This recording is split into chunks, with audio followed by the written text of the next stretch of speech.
Halo teman-teman semua, kembali lagi di Indo Movie Kreatif. Kali ini kami akan menginformasikan yaitu bioskop film seputar Jagat Arwah yang dibintangi oleh pemeran-pemeran lumayan terkenal. Kalian bisa tonton video press conference-nya guys ya. Oke.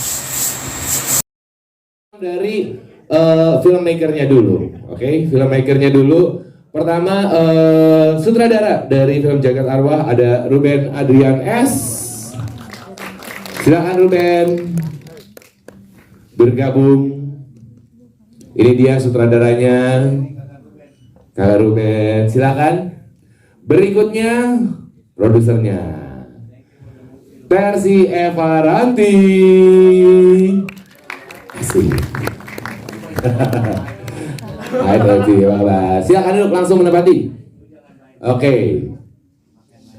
Berikutnya kita panggilkan cast-castnya yang hadir, yang berperan sebagai Pak Lik Jaya. Ada Oka Antara,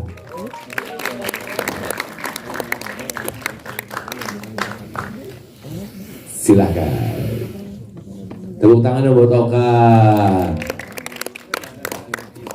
Oke. Nanti Kunti akan bergabung ya. Kunti Siladara juga akan bergabung, tapi kita panggilkan dulu Drew Yanindra Bimo. Kita lihat nanti dia ngejawab pertanyaan teman-teman media dengan gayanya Drew apa dengan gayanya Yanindra Bimo ya. Oke. Siap.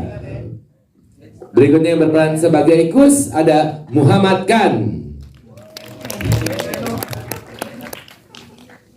Siap. Last but not least tentunya Raga. Ini dia Ari Irham.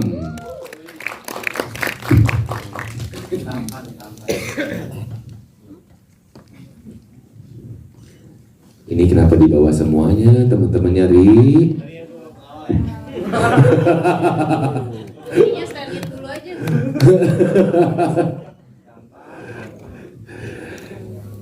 Ini semua dibawa ya Ri ya? Di bangku semuanya berat dong kalau gitu. Masukin koper dulu bro. Iya, kopernya tadi mana? Kopernya mana Ri? Oke, sekarang kita tepuk tangan untuk filmmaker dan juga cast dari film Jagat Arwah yang sudah bergabung.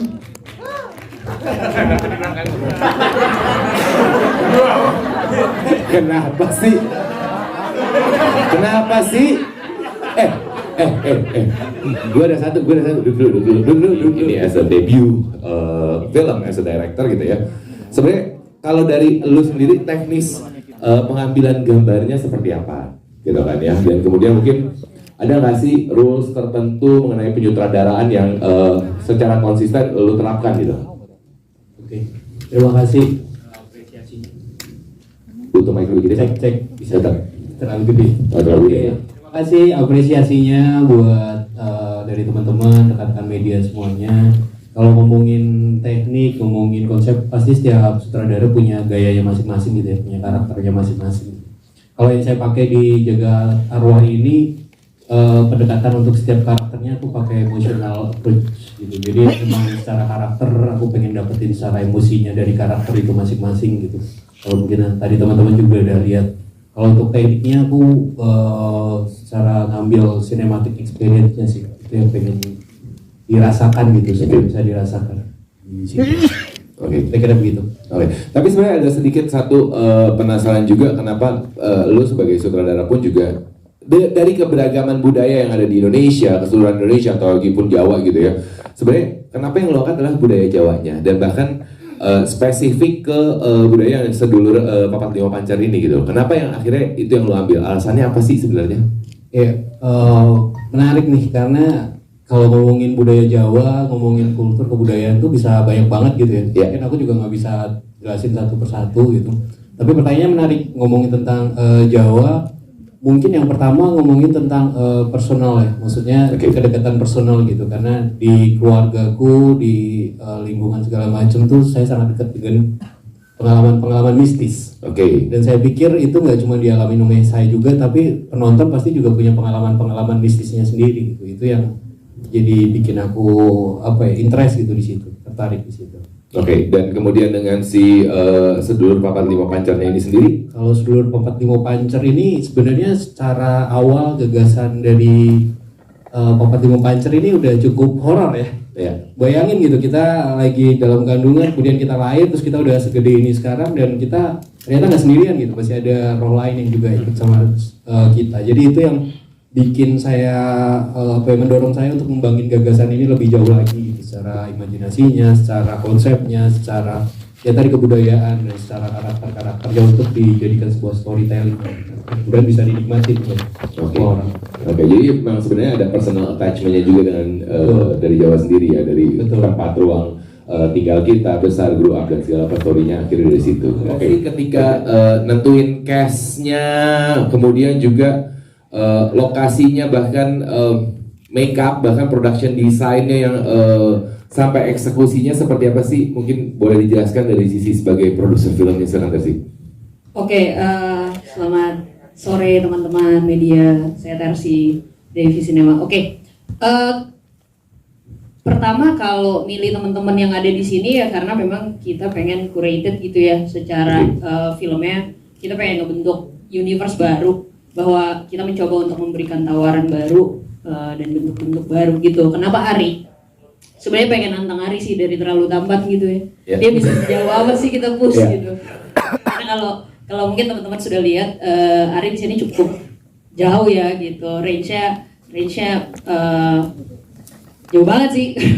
Kumis lele gue. Dari yang genius-genius gitu jadi jamet kan. Jadi pertama tantangan kayak gitu, terus ketemu sama Mas Oka, kita cari satu sosok yang seperti itulah ya, yang seperti teman-teman udah lihat mana nih cocok yang cocok sebelah mana gitu. Terus ketemu Bimo juga begitu gitu, bahwa Bimo tuh selalu mencari karakter-karakter yang aneh lah buat dia gitu. Dia semakin aneh semakin tertarik kayaknya. Film ini yang paling deket ya. Coba lihat tuh belakang. Ya gitu. Dia ketemukan juga, walaupun mungkin secara screen time tidak terlalu banyak, tapi aku yakin banget untuk bisa nyari Kanto sebagai edit value yang sangat besar gitu untuk membantu filmnya, dan dia ada di opening dengan pembukaan yang sangat baik gitu. Jadi teman-teman di sini Sorry lagi ngomong. terima kasih.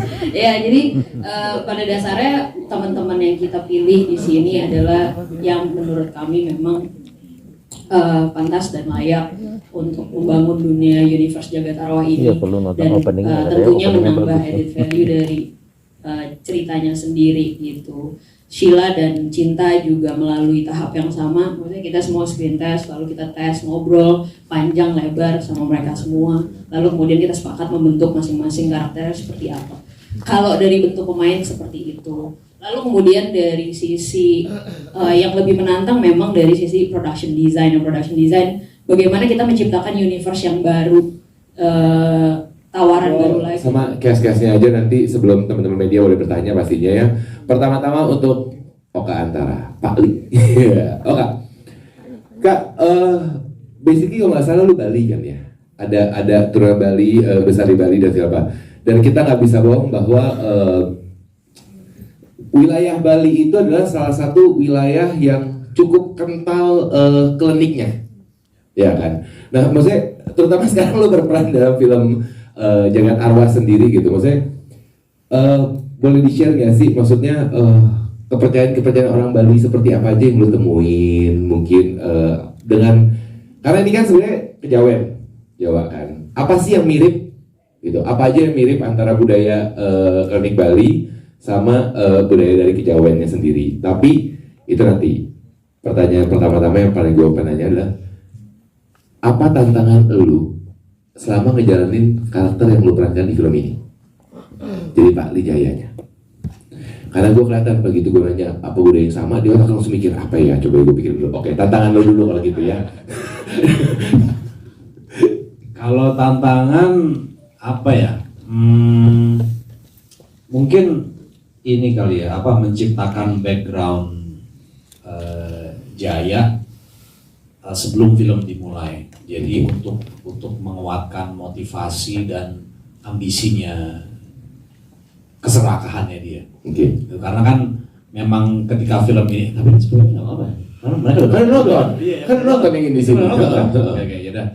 Jadi memang Ntar dulu ada yang live jangan-jangan nih. Ada yang live nggak? Oh ada yang live. Jangan buka kalau gitu ada yang live. Dikit aja dikit. iya kan maksudnya kan karakternya Jaya kan memang apa ya, penuh dengan apa ya, dia agak-agak misterius kan. Di awal film enggak sih, nggak misterius. Di awal film memang dia ditunjukkan apa adanya. Orangnya sangat leading Raga ke arah yang seharusnya keturunan Aditya tuh arahnya ke situ. Namun di tengah-tengah itu dia justru kelihatan seperti orang yang berbeda gitu loh. Jadi tantangan terbesarnya adalah itu. Jadi Jaya ini siapa? Karena saya baca skenario dari awal sampai Act 2 lah gitu. Itu dia dari babak 1 sampai babak 2 dia itu masih seperti Jaya yang sesuai deskripsi, tapi masuk di Act 3 itu tiba-tiba dia jadi orang yang saya sebagai pembaca skenario waktu itu nggak saya kenal gitu. Jadi tantangannya adalah menciptakan